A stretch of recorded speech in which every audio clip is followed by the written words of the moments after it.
У меня такой вот вопрос. У меня, значит, канал совершенно не политический, не имеет никакого отношения к политике. Но созревает вопрос у всех. А, Как вы считаете, Димаш аполитичный человек или все-таки относится каким-то образом к политике? Я считаю, что он певец, и он далек от политики.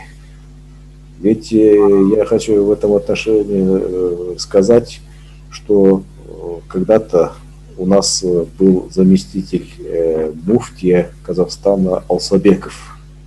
И когда происходила кровопролитная война в Чечне, внутри Российской Федерации, когда ему сказали, э, как, насколько это ваше отношение к войне, он сказал: я как религиозный человек держусь подальше от политики.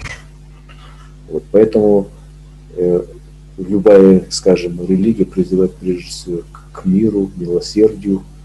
Вот, поэтому Димаш, я считаю, он, исходя с позыва своего сердца, он старается людям нести добро. Добро, вот, которое выражается в песнях, которых он поет. Вот. Поэтому я считаю, что он этим самым уже показывает, что он, как говорится, к политике не имеет никакого отношения. Однако Да, если говорить о том, что если он поет за мир, то он поет за что? За мир в душе человека. Вот главное. А когда у человека, в душе человека мир, это если у каждого гражданина, у каждого жителя Земли будет мир именно в его душе, то это будет уже всеобщий мир без войны. Так. Латбек, но дело в том, что он не просто поет, он призывает на сцене, с большой сцены, когда выступает на мировых турне, он говорит: я за мир, я за то, чтобы во всем мире был мир, за то, чтобы было мирное существование людей. Со своей точки зрения, я считаю, что все-таки он является лидером в борьбе за мир. А лидерство в борьбе за мир – это уже есть некая политическая такая вот… Ну, и позвольте с вами не согласиться. Почему? Потому что все-таки он человек из области культуры, и он за мир борется, как говорится, через область культуры, а не через область политики. Вот.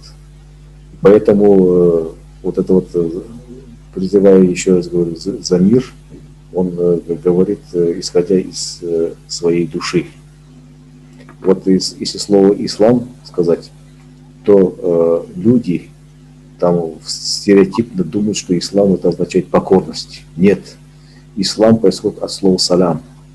«Салям» это значит мир. Мир между людьми, мир между народами. Вот самое слово «ислам» это означает вот это мир между народами.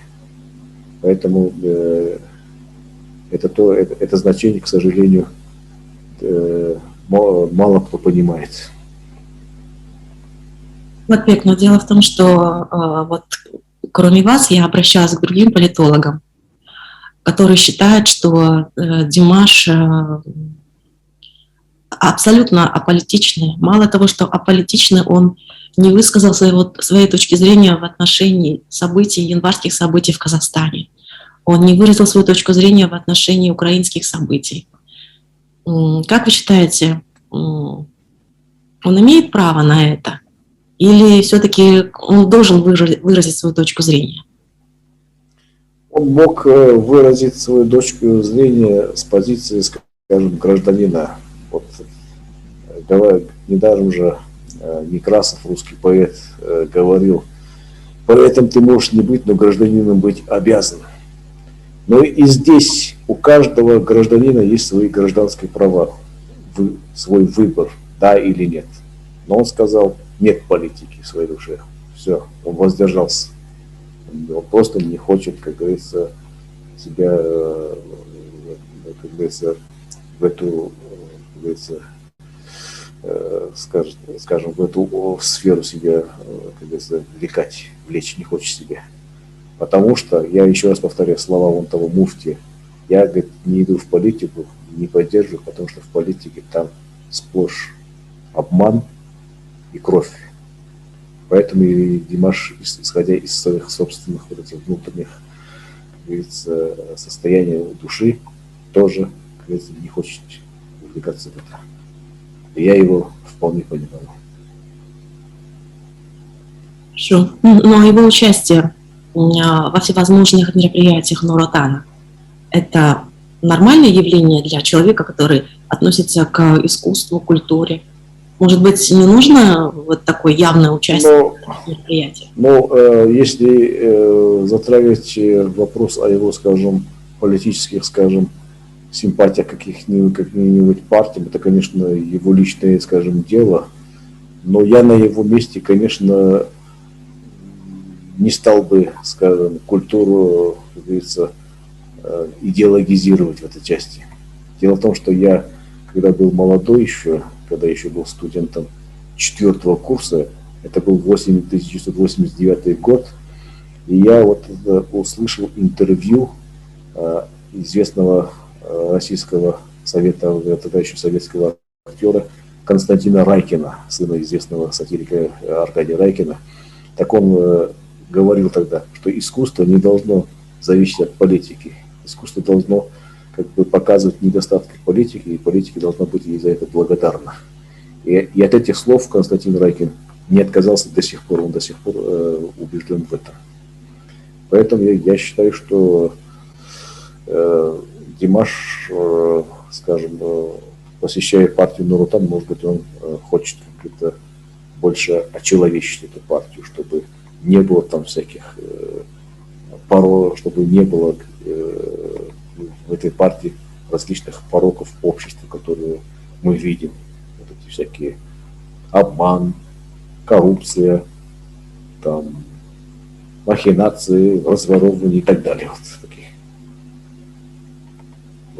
Но некоторые, конечно, готовы его обвинить, скажем, в отходе от аполитичности, назвав чуть ли не политической проституткой. Но я считаю, что он опять из добрых своих внутренних побуждений идет туда.